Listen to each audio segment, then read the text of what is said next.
तरक्याती तंज़ीम ऐं उनजे दोस्तनि खे हिकिड़ी भेटा पेश कंदसि त माना जेको आहे हलो हलूं भेटा ईंदो चवे त हलो हलूं पोरीअ नाज़ुक जिन जो ॾींहुं ॾंढियुनि सारो ॾींहुं छिनण मूर तो यकीनन ही जेको तसलसुल आहे फ़िक्री इल्मी अमली इहो जेको जारी रखणु हिकिड़ो तमामु वॾो खफ़े जो कमु आहे। हिकु दफ़ो करे छॾणु, ॿ दफ़ो करे छॾणु, टे दफ़ो, पर हिकिड़ो तसलसुल सां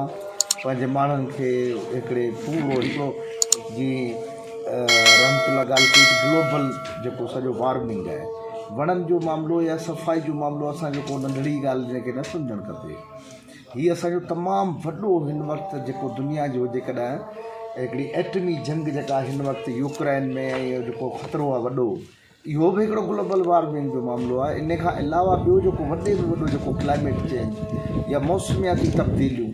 या जेको ग्रीन हाउस गैसिस चइबो आहे त ऑक्सीजन मुसलसल घटिजे पई,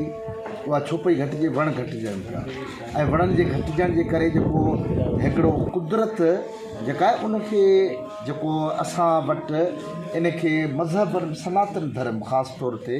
ऐं हिंदू मज़हबनि में ऐं जेको आहे उन्हनि में इवन इस्लाम में बि इन ॻाल्हि खे किन मानाउनि में इहो चयो वियो आहे त जेको हीउ जेको माहौल आहे इहो बि हिकिड़ी ज़िंदा ही धरती ऐं उनजो माहौल इहा हिकिड़ो ज़िंदा वजूद आहे।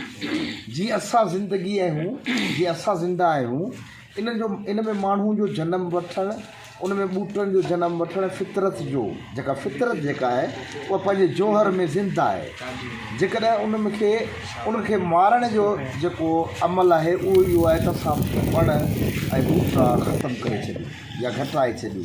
या उन्हनि सां तवजो न ॾियूं या पाणी खे असां ख़राबु करे छॾियूं या असां जेको असांखे जेको कुदरत तरफ़ां सवें सालनि खां हिन इंसान खे जेको क्लाइमेट जेको मौसम जेको मिलियो हो उनखे बर्बादु करे छॾे,